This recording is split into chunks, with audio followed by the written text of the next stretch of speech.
Assalamualaikum warahmatullahi wabarakatuh. Selamat malam, anak-anak semuanya.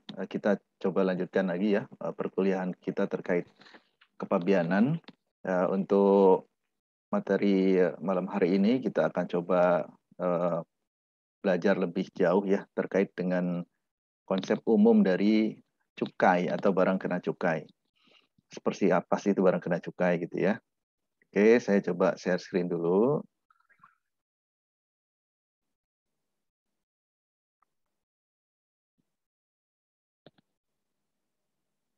Ya, sudah kelihatan ya? Oke. Ya, baik. Semoga semua dalam keadaan sehat walafiat ya, tanpa kurang satu apapun.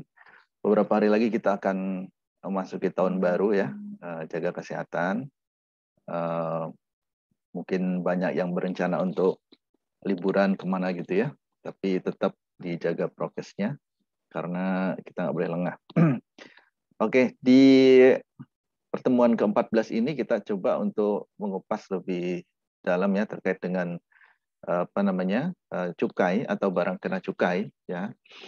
Mulai dari yang paling dasar atau paling awal kita harus paham terkait dengan filosofi cukai.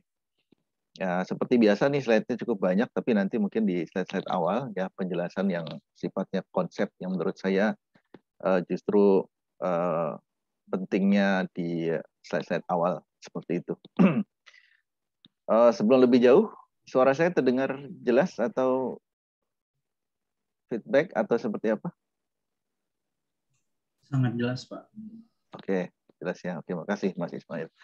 Ya, teman-teman tahulah cukai itu apa sih ya barang-barangnya yang paling sering teman-teman lihat atau mungkin malah beberapa di antara kita nih biasanya kaum laki-laki ya juga berinteraksi sehari-hari dengan barang kena cukai yang sering kita saksikan dalam kehidupan sehari-hari biasanya adalah hasil tembakau yang diantaranya adalah berupa rokok ya. Ya, rokok itu yang dihisap itu oleh mungkin sebagian dari kita atau mungkin orang-orang yang ada di sekitar kita itu salah satu yang termasuk ke dalam barang kena cukai.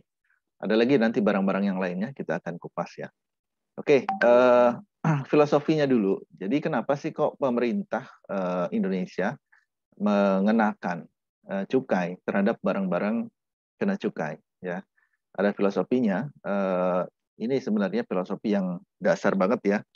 Tiap-tiap negara bisa jadi punya kebijakan yang berbeda, tapi secara umum tiga inilah mungkin yang paling menjadi dasar awal. Yang pertama disebut dengan sin tax ya, dari bahasa Inggris ini ya. Sin itu kan dosa ya. Sin itu dosa. Kemudian tax itu pajak ya. Pajak dosa gitu. Kenapa? Karena pajak atas konsumsi barang-barang yang sebenarnya itu melanggar norma gitu ya. Ya, dalam ukuran kacamata masyarakat umum mungkin melanggar norma ya. Seperti misalnya kita merokok di tempat umum atau kita meminum minuman keras di tempat umum, itu kan ada norma-norma yang mungkin dilanggar seperti itu. Maka kompensasi atas pelanggaran itu disebut dengan filosofinya adalah sin-tax seperti itu. Nah, itu maksudnya yang pertama, filosofi cukai yang pertama adalah dikenakan karena ketika dikonsumsi maka itu berpotensi melanggar norma ya, sin-tax. Kemudian yang kedua, ini ada istilah-istilah ya yang cukup sulit, Pigovian tax ya, Pigovian tax. Nah, ini adalah eksternalitas negatif. Maksudnya gini, kurang lebih sama dengan sinteks tadi. Nah, cuma ini lebih menyoroti terkait masalah dampaknya. Katakanlah seseorang merokok ya di tempat umum gitu ya, dan kemudian asapnya kan kita nggak bisa kontrol itu. Dia terbang kemana angin membawa ya. Kebetulan terbangnya ke dekat-dekat situ ada orang-orang tua mungkin atau mungkin ada anak kecil di situ ya yang nggak sengaja menghisap. Itu kalau di tempat umum. Kalau di dalam keluarga, kepala keluarganya misalnya ayahnya misalnya seorang perokok, juga berpotensi juga apa namanya ya, berpotensi untuk merusak atau mengganggu kesehatan dari anggota keluarga yang lain, mungkin istrinya atau mungkin anaknya ya. Tapi itu dampaknya memang nggak langsung. Dia butuh waktu ya. Nah, ini yang disebut dengan eksternalitas negatif. Artinya dia berdampak negatif terhadap orang ketiga, ya, yang dia sebenarnya tidak mengkonsumsi langsung. Dia menghirup karena dia berada di sekitar. Karena itu, maka pemerintah nanti ada kaitannya dengan penjelasan berikutnya. Memiliki alasan untuk bisa mengenakan cukai terhadap barang-barang yang sifatnya seperti itu. Dan yang terakhir adalah consumption tax, ya, atau bisa disebut dengan pajak kenikmatan, ya. Karena si konsumennya ketika dia menghisap rokok atau dia meminum minuman keras, itu kan sebenarnya ada kenikmatan yang dia dapat di situ. Maka itu bisa menjadi filosofi dasar juga untuk dikenakan cukai. Ini konsep umum, ya, konsep dasar atau filosofi cukai. Kenapa barang-barang itu kok nantinya dikenakan barang kena cukai? Ada beberapa pandangan lain sebenarnya, tapi saya nggak perlu menjelaskan detail, ya, karena pandangannya memang sangat banyak, ya. Bahkan yang di negara-negara lain pun yang alasannya sangat umum pun mereka bisa jadikan alasan untuk mengenakan cukai, ya.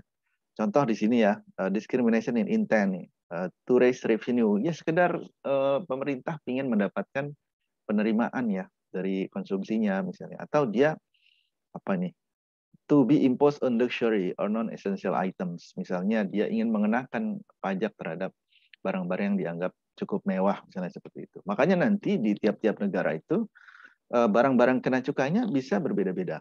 Nanti kita akan lihat, ya. Nah,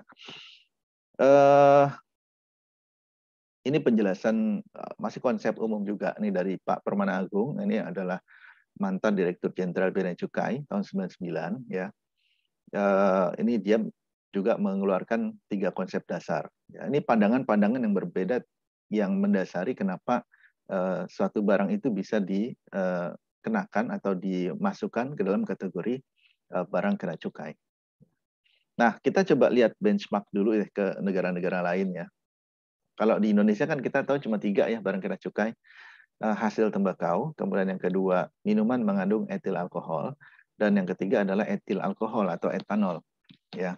Nah, contoh nih di Finlandia, barang-barang kena cukainya cukup banyak loh, dan itu sifatnya cukup umum, ya, seperti margarin, butter, milk, ya, susu, soft drink, ya, obat-obatan, karpet, ya. Nah, itu mereka kenakan pajak cukai, gitu.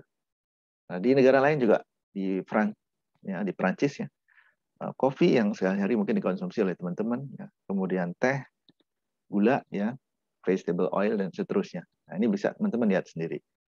Di Jerman, di India juga beda. Bahkan ada TV sets, ya, AC units dikenakan cukai, ya.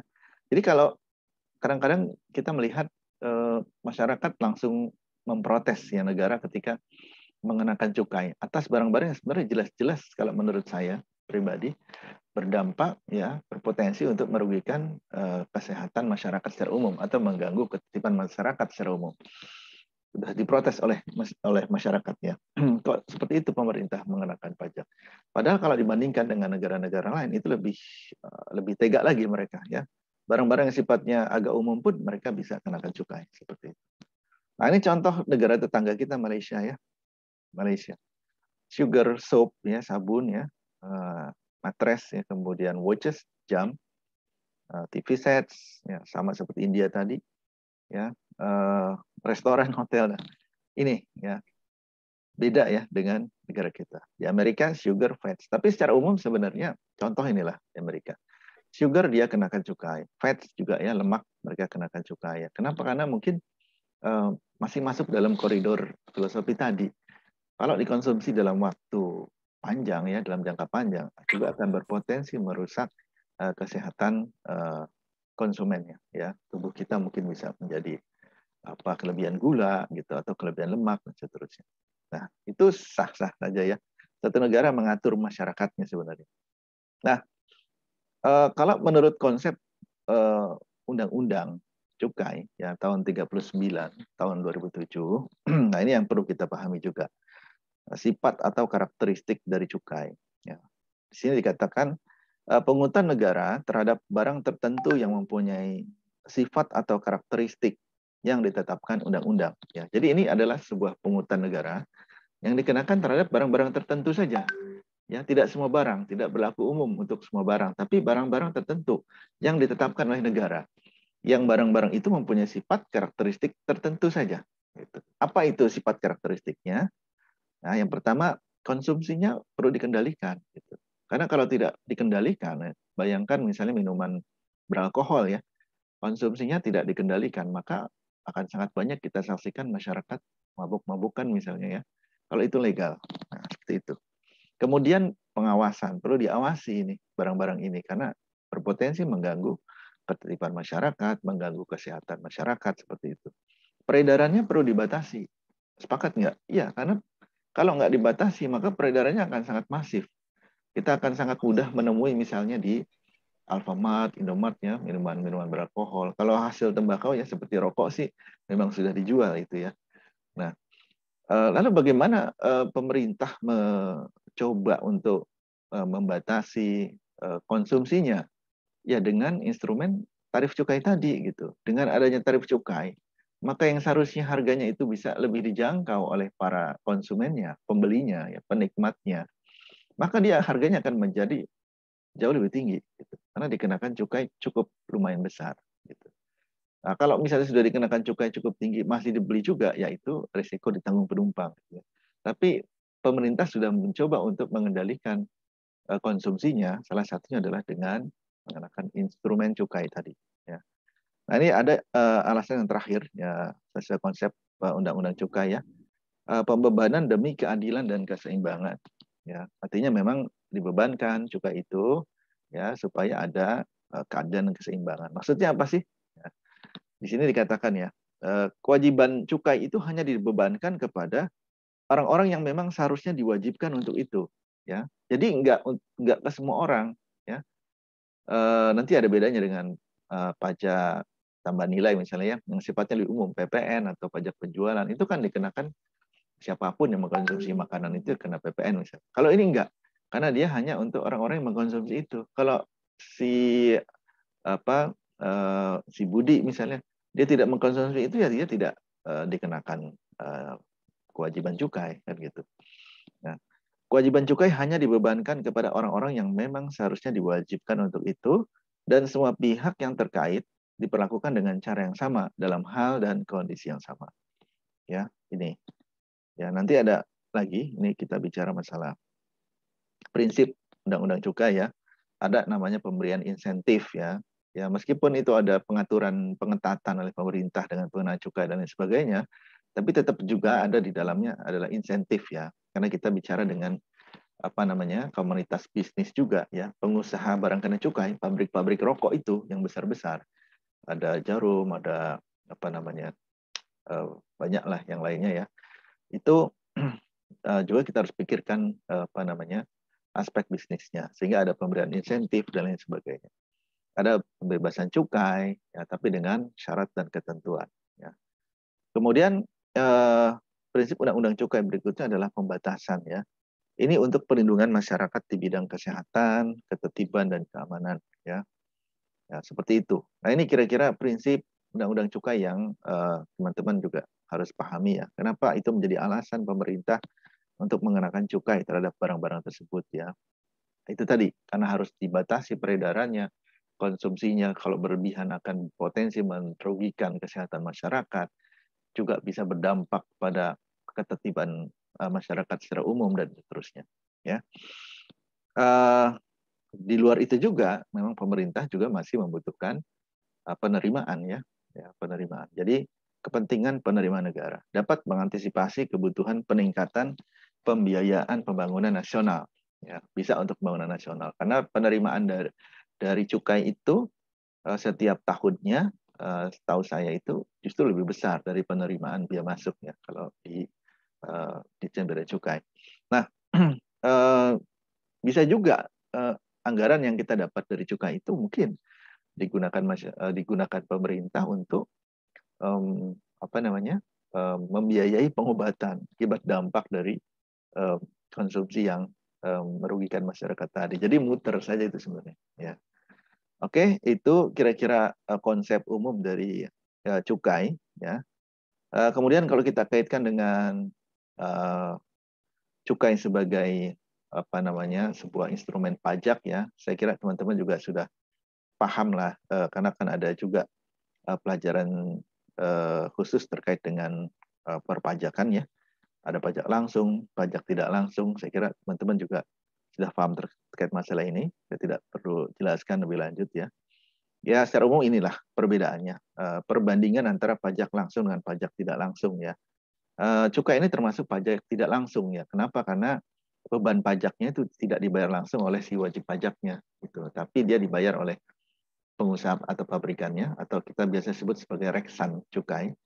Ya, meskipun nanti di ujungnya sebenarnya si pengusaha atau produsen barang kena cukai itu, dia itu akan menarik akan memiliki kemampuan untuk membayar pajak cukai itu dari hasil keuntungan dia dari konsumen akhir. Konsumen akhirnya siapa? Ya kita inilah yang membeli rokok ya, yang membeli minuman mengandung etil alkohol seperti itu. Ya, nanti mereka bayarnya dari situ. Ya itulah konsep pajak tidak langsung ya. Ya, kemudian teman-teman bisa baca sendiri di sini. Nanti ada contohnya juga pajak langsung, contohnya pajak penghasilan. Tidak langsung, dia masuk PPN, cukai termasuk di dalam. Di sini juga ada beberapa penjelasan tambahan. Ada perbedaan cukai dengan PPN ya, atau VAT atau pajak penjualan.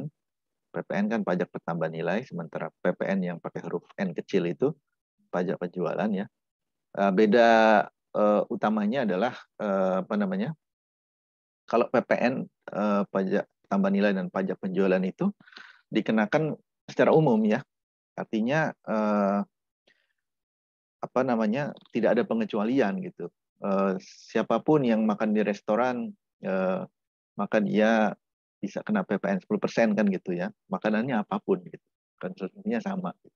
Tapi kalau cukai ya hanya untuk produk-produk tertentu saja, yaitu barang kena cukai saja. Ya, dia berlakunya spesifik di situ. Ya. Di sini yang berwarna biru ya, cakupannya selektif ya. Adanya maksud diskriminasi itu ya memang didiskriminasi, tidak semua orang harus menanggung cukai itu, tapi hanya atas orang-orang yang mengkonsumsinya saja. Oke, nah ini biasalah objek dan subjek cukai. Objek cukai ya inilah minuman mengandung etil alkohol. Tadi saya katakan ada 3 ya. Kemudian etil alkohol atau rumus kimianya adalah C2H5OH gitu ya. Kemudian hasil tembakau. Hasil tembakau nanti kita lihat ada apa aja sih hasil tembakau. Kalau subjek cukai ya si reksan cukai ya, pengusaha barang kena cukainya, termasuk juga konsumen ya, pemikul cukai itu juga termasuk subjek cukai. Nah, ini dia. Ini yang penting. Objek cukai. Ya, objek cukai itu ada 3, tadi saya katakan. Yang pertama adalah etil alkohol atau biasa disebut dengan etanol. Ya, dengan tidak mengindahkan bahan yang digunakan dan proses pembuatannya. Pokoknya proses pembuatannya seperti apa, bahan yang digunakan apapun, kalau dia hasil akhirnya membentuk rumus kimia C2H5OH ya, atau etanol, ya maka dia itu adalah barang kena cukai yang disebut dengan etanol atau etil alkohol. Itu. Ya. Kemudian yang kedua, minuman mengandung etil alkohol. Di sini dikatakan dalam kadar berapapun, ya, dengan tidak mengindahkan bahan yang digunakan dan proses pembuatannya. Proses pembuatannya kan bisa macam-macam tuh untuk bisa membuat minuman keras. Karena minuman keras sendiri ada macam-macam jenisnya ya. Ada bir, ada vodka, ada champagne dan lain sebagainya ya. Itu proses pembuatannya beda-beda kan gitu. Apapun proses pembuatannya, bahannya apapun, tapi dia menghasilkan minuman yang mengandung alkohol dalam kadar berapapun, maka dia disebut dengan MMEA. Gitu. Kemudian yang terakhir adalah hasil tembakau. Hasil tembakau ini tidak cuma rokok ya. Ya, di sini disebut ada sigaret, ya ada cerutu. Ya, cerutu itu rokok yang besar itu yang suka kita saksikan di film-film Amerika Latin itu ya. Para mafia-mafia itu biasanya rokoknya cerutu. Kemudian rokok daun, ya, tis ini tembakau iris ya, dan hasil pengolahan tembakau lainnya, ya, tidak mengindahkan digunakan atau tidak bahan, ya, bahan tambahan. Pokoknya kalau menghasilkan barang-barang ini, ya itu adalah hasil tembakau, ya. Termasuk di dalam hasil tembakau ini adalah HPTL ya, hasil pengolahan tembakau lainnya yang sekarang masuk ke dalam kategori itu adalah cairannya vape itu ya, yang suka dihisap anak-anak muda zaman sekarang ya. Mungkin kalian juga ya. Vape itu juga termasuk hasil tembakau lainnya. Nah, apakah memungkinkan Pak barang kena cukai ini nantinya itu ditambah jumlahnya ya? Kan juga kemarin kita sempat ngobrol ya, ada usulan juga dari Ditjen Bea dan Cukai untuk menambah barang kena cukai dari di luar dari yang 3 ini. Ya, kalau vape sih sebenarnya masih masuk kategori hasil tembakau, dia bukan jenis barang kena cukai yang baru. Nah, yang sedang kita usulkan kemarin contohnya adalah plastik kan gitu. Sehingga plastik itu pengen kita kenakan cukai tadinya ya, tapi tergantung karena itu harus diusulkan di DPR ya.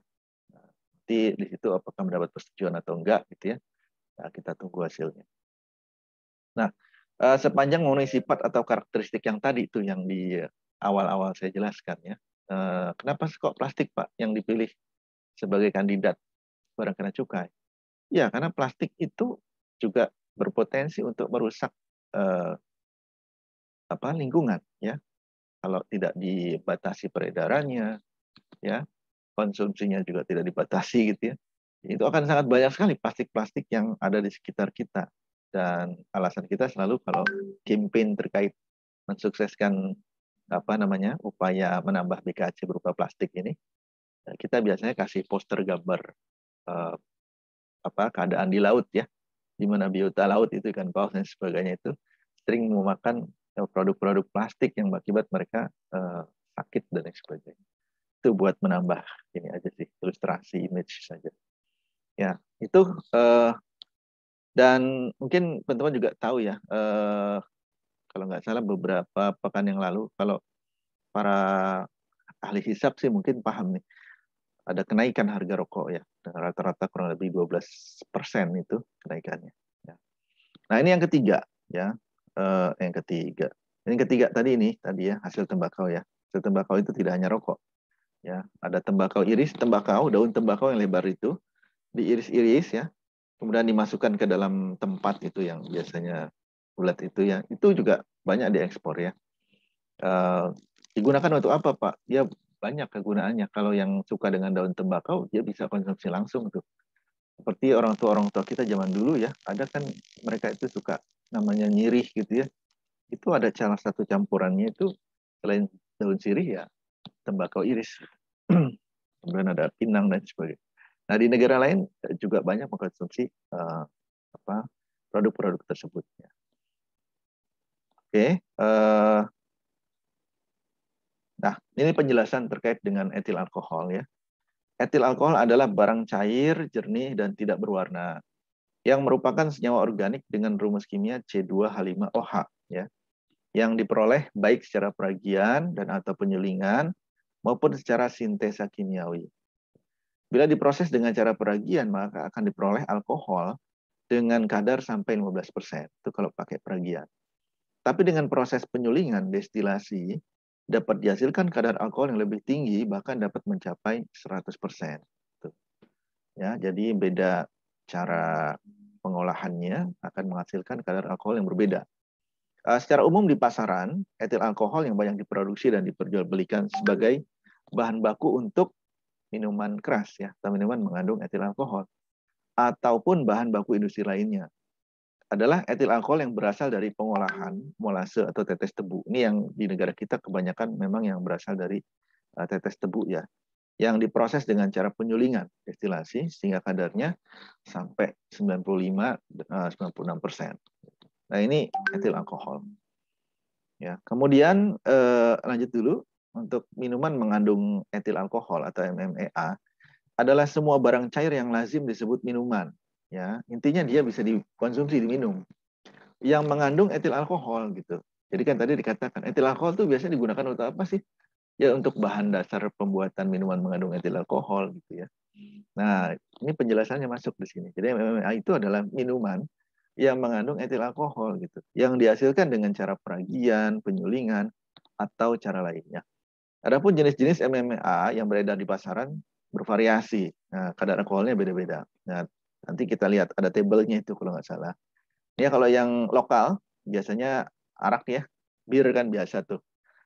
Bukan bir peletok ya. Kalau bir peletok itu bukan bir, itu minuman biasa ya masyarakat Betawi. Tapi bir beneran gitu yang mengandung alkohol. Banyak juga diproduksi oleh apa namanya masyarakat tradisional. Kalau teman-teman jalan-jalan ke mana misalnya ke Kupang, NTT gitu ya, mereka punya tuh hasil-hasil minuman-minuman apa beralkohol yang memang hasil produksi mereka sendiri dan mereka kasih merek ya, dan itu juga mereka ekspor juga gitu di provinsi-provinsi lain juga ada juga semacam itu. Nah, ini contohnya yang lokal bir, arak ya, kemudian minuman beralkohol yang aneka produk lainnya. Kalau yang impor biasa wine, brandy, whiskey, ya, vodka mungkin paling tinggi kadar alkoholnya ya, ada gin and Genever ya. Nah ini perbandingannya ya. Ini jenis MMA-nya, kemudian sebelah kanan adalah kadar alkoholnya. Paling rendah bir ya. Anggur merah tuh, anggur obat itu anggur merah itu. Ternyata banyak itu. Saya kan juga coba berusaha mengawasi anak-anak saya ya. 3 orang anak saya cowok semua, SMA semua. Gitu. Saya khawatir juga. Kadang-kadang saya suka iseng-iseng jalan-jalan ke beberapa apa namanya lokasi. Ternyata mereka menyamar menjadi warung-warung biasa gitu ya, jual apa sih makanan-makanan snack kecil gitu ya. Tapi kadang-kadang kalau yang sudah tahu nih dari mulut ke mulut langsung masuk ke dalam tuh nyelonong. Ternyata dia pesan minuman. Oh saya tengok, oh benar di sana ada jenis berbagai minuman tuh ternyata. Amer, anggur merah, ada apa lagi itu? Intisari itu apa? Itu 9 sampai dengan 18%. Ya. Kemudian arak, wine, dan seterusnya. Ini yang tinggi itu vodka ya, lebih dari 40%. Nah, ini kira-kira untuk pengetahuan saja. Ya. Waktu saya masih muda, saya tugas di Tanjung Priuk. Ya, hampir setiap kapal niaga yang datang bersandar di Pelabuhan Tanjung Priuk itu, kan petugas bea cukai nanti wajib naik ya, memeriksa, meminta laporan. Karena setiap kedatangan kapal niaga mereka harus melaporkan apa barang-barang yang mereka bawa.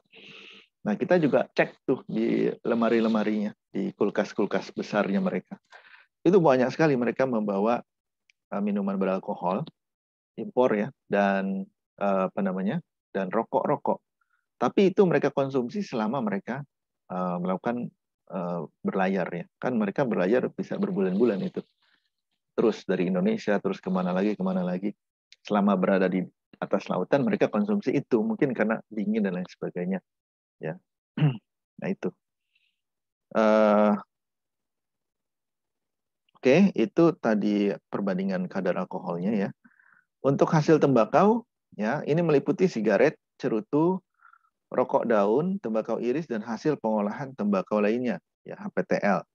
Dengan tidak mengindahkan digunakan atau tidak bahan pengganti atau bahan pembantu dalam pembuatannya. Intinya adalah hasil tembakau adalah ini ya, ada sigaret, ya, rokok ya. Kemudian ada rokok daun. Rokok daun itu dulu disebutnya apa ya? Kelawung gitu ya, apa? Ya, terbuat dari daun jagung atau daun apa itu ya. Itu dia bentuknya daun yang dilinting gitu ya. Itu menjadi rokok. Ada tembakau iris tadi yang saya ceritakan, ada HTPL, ya, hasil pengolahan tembakau lainnya. Ada cerutu ya. Nah, sigaret sendiri, sigaret ini berarti apa namanya? Rokok ya. Ada sigaret putih, ya, sigaret putih, ada sigaret kretek ya. Kandungan tembakaunya banyak kalau kretek. Ada kelembak, kelembak itu yang kemenyan itu kayaknya ya. Sigaret tapi terbuatnya dari kelembak. Ada juga konsumennya. Ya. Bapak-bapak kita zaman dulu kan rokoknya rokok-rokok yang keras-keras gitu ya. Ya, kira-kira dari penjelasan saya sampai sini, ada yang ingin ditanyakan atau ada yang kurang jelas? Silahkan ditanyakan sebelum saya lanjut. Pesertanya ada berapa ini? 34 orang. Ada? 1, 2, 3. Oke. Saya lanjut dulu ya, kalau belum ada pertanyaan. Nah, ini jenis-jenis barang kena cukai yang ada di peredaran ya. Ini Yang atasnya ada gambarnya nih malah. Contoh nih tobacco molasses ya. Kemudian ada snuff tobacco. Intinya ini terbuat dari daun tembakau lah gitu ya. Terus ada e-liquid ya, yang mungkin aromanya macam-macam. Ini adalah vape ya, HPTL tadi. Ya, kemudian apa nih, chewing tobacco ya, macam-macam. Ini adalah ilustrasi atau gambar-gambarnya ya. Nah, ini jenis-jenis BKC yang ada di pasaran ya, di peredaran. Ada sigaret kretek, sigaret kelembak menyan, ya, hasil tembakau lainnya, dan seterusnya ya. Ini tadi sudah saya jelaskan ya. Untuk etil alkohol, hasil penyulingan, kadar alkoholnya kurang lebih 95-96%. Ya. Kalau yang dari hasil fermentasi dia lebih rendah, ya dia di bawah 40%. Oke, sekarang kita bicara tarif cukai dan harga dasar cukai. Nah, ini sepertinya ini tarif cukai saat ini yang berlaku, yang terakhir adalah tarif cukai yang ad naturum ya, atau yang spesifik ya. Kalau dulu masih didominasi tarif cukai yang sifatnya ad valorum ya, persentase gitu ya. Ada juga gabungan ya, ada masanya itu nggak lama kita punya tarif gabungan. Kalau kondisinya ini maka pakai tarif ad valorum, kalau kondisinya ini maka dia pakai tarif spesifik kan gitu.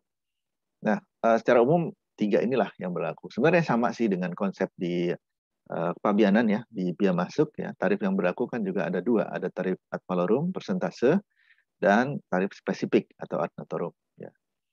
Itu. Nah, yang dijadikan harga dasar untuk dikenakan tarif ya tergantung barang kena cukainya.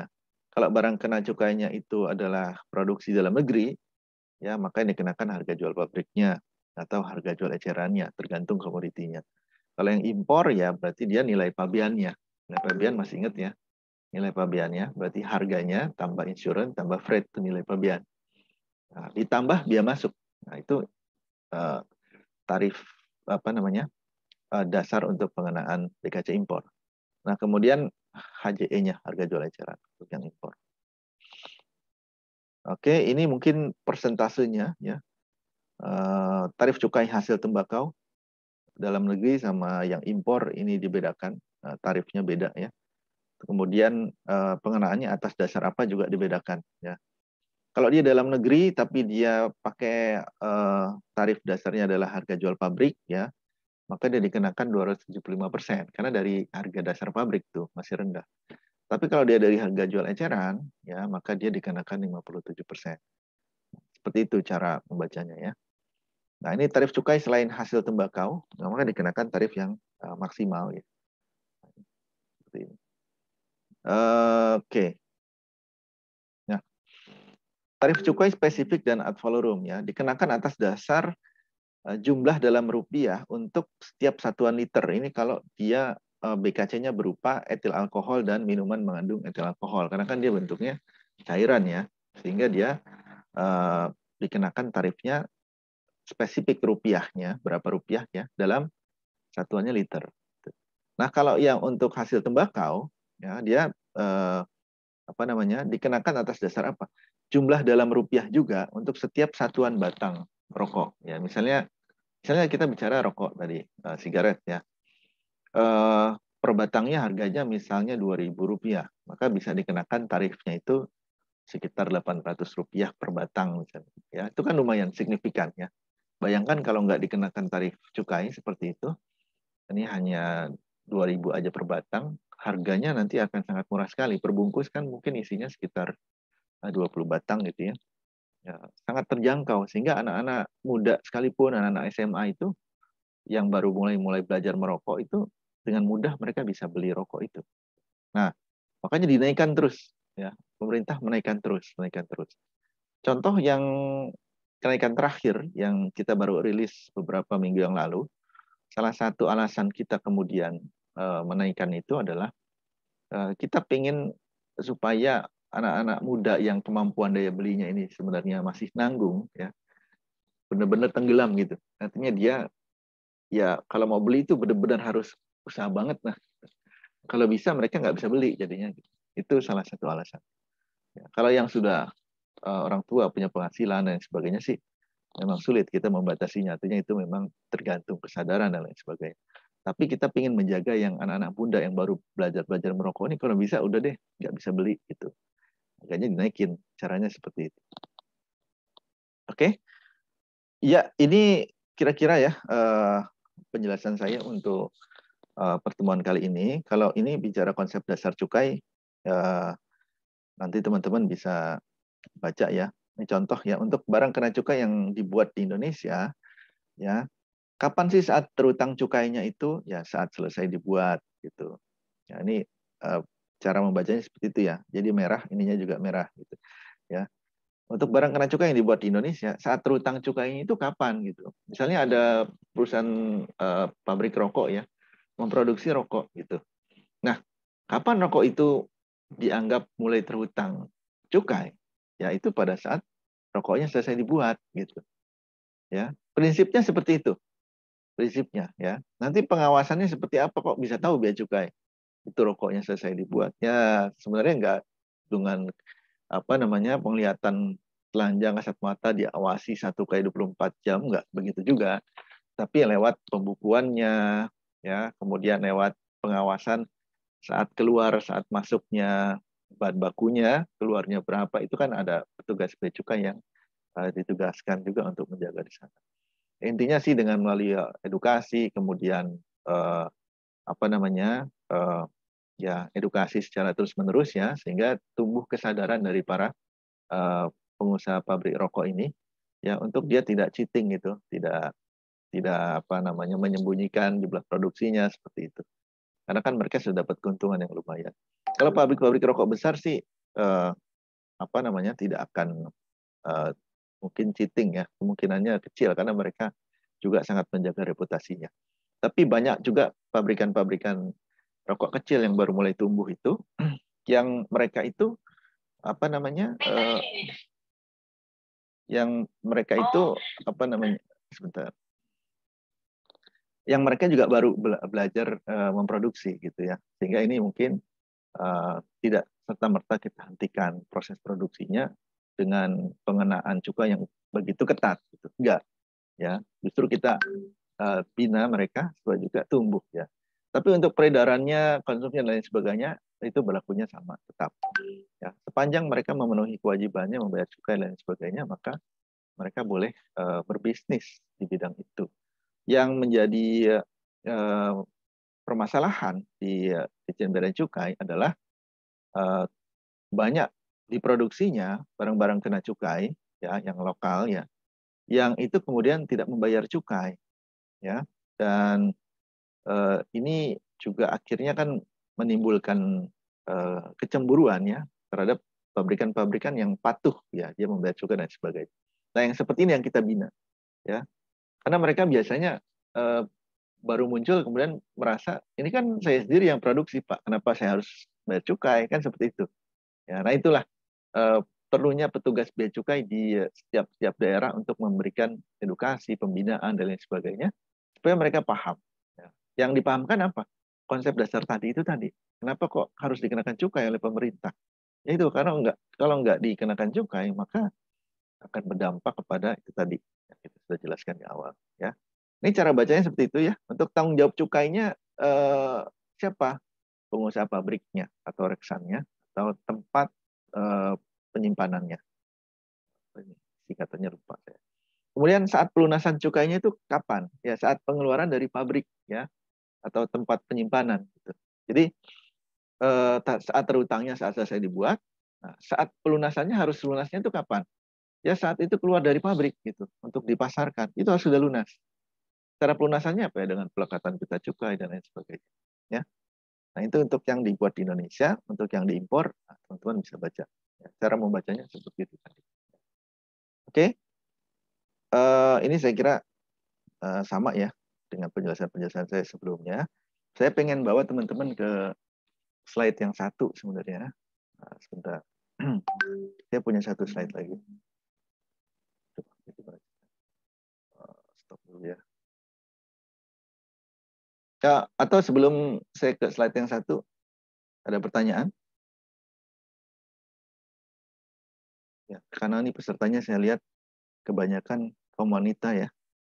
Kaum wanita justru menjauhi, dan mudah-mudahan jadinya mendukung kita untuk mengenakan cukai setinggi-tingginya supaya mungkin peredarannya terbatasi ya.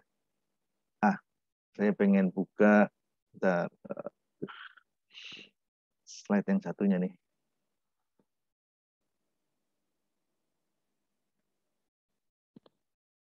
Ini ya, oke.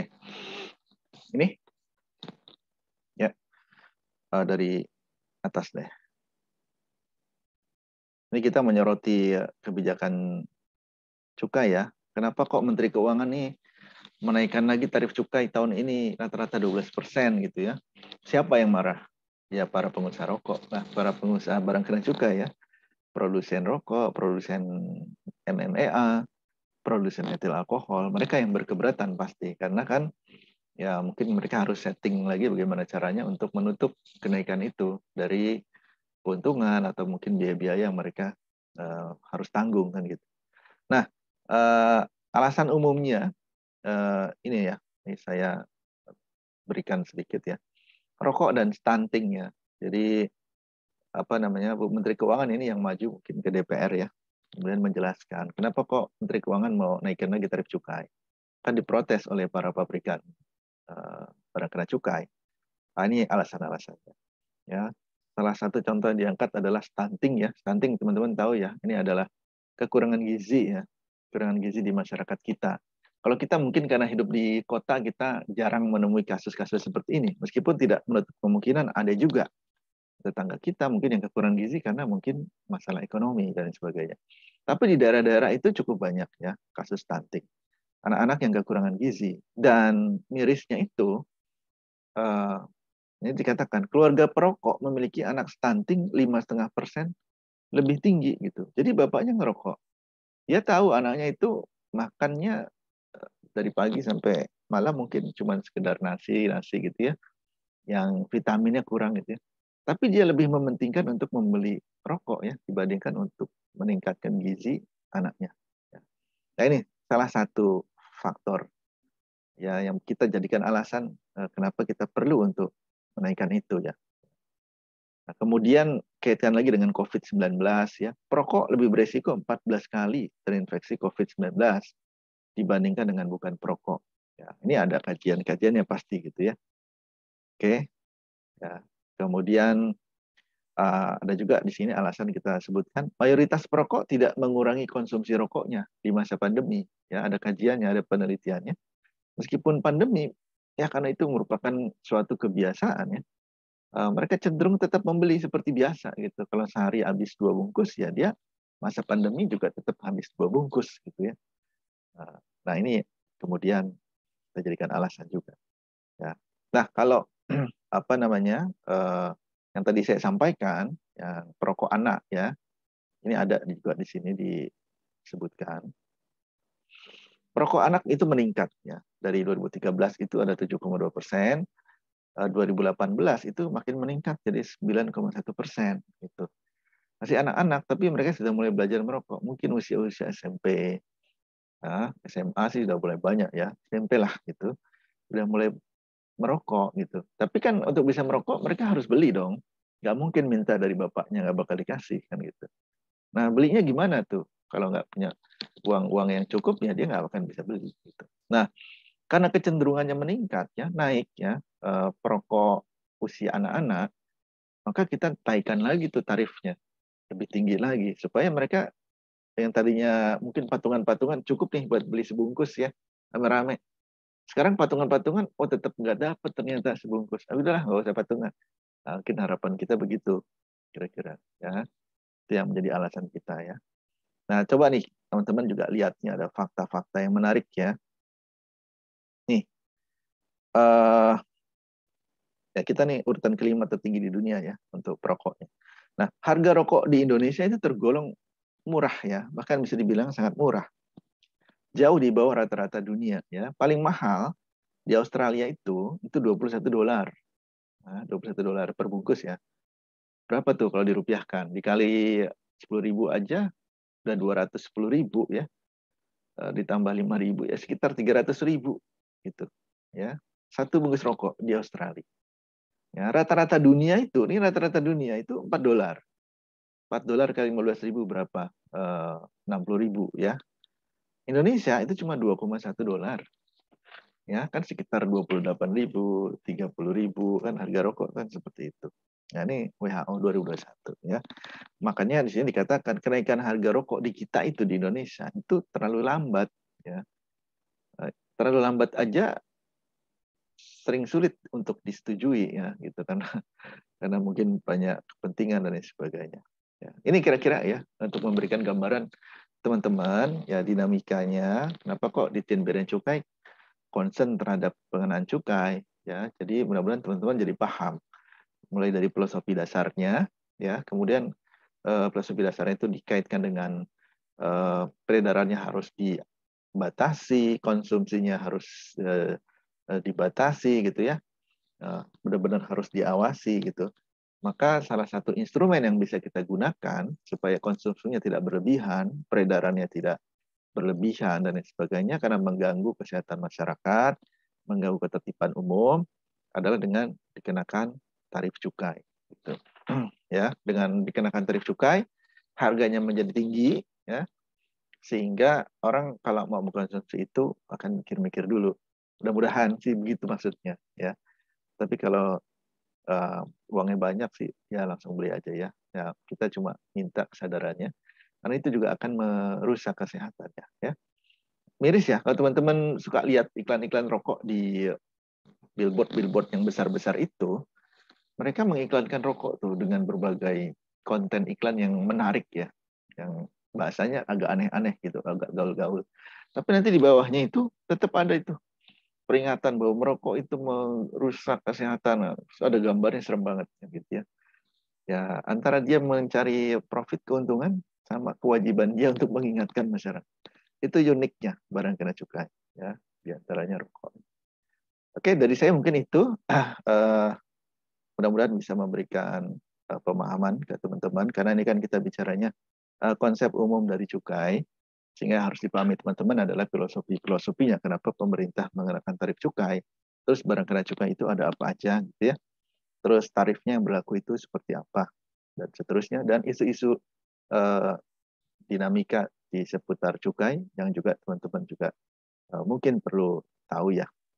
Kalau kita baca di media, di berita-berita sih ada diberitakan, tapi barangkali nggak sempat baca, ya saya informasikan saja di sini. Saya kira itu terakhir, sebelum saya tutup, ada pertanyaan atau saya langsung tutup saja? 1, 2, 3, oke. Saya rasa cukup ya. Mudah-mudahan bisa dipahami. Dan seperti biasa, sebelum saya akhiri, saya juga punya kewajiban untuk mengambil gambar nih, teman-teman. Foto dulu ya. Minta tolong di open videonya. Oke. Nah, hitung. 1, 2, 3. Sebentar ya.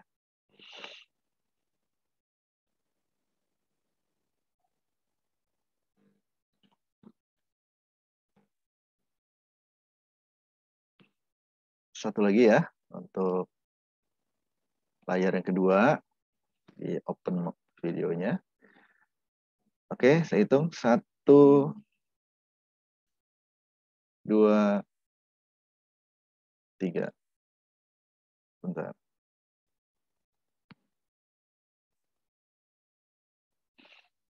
Oke, baik.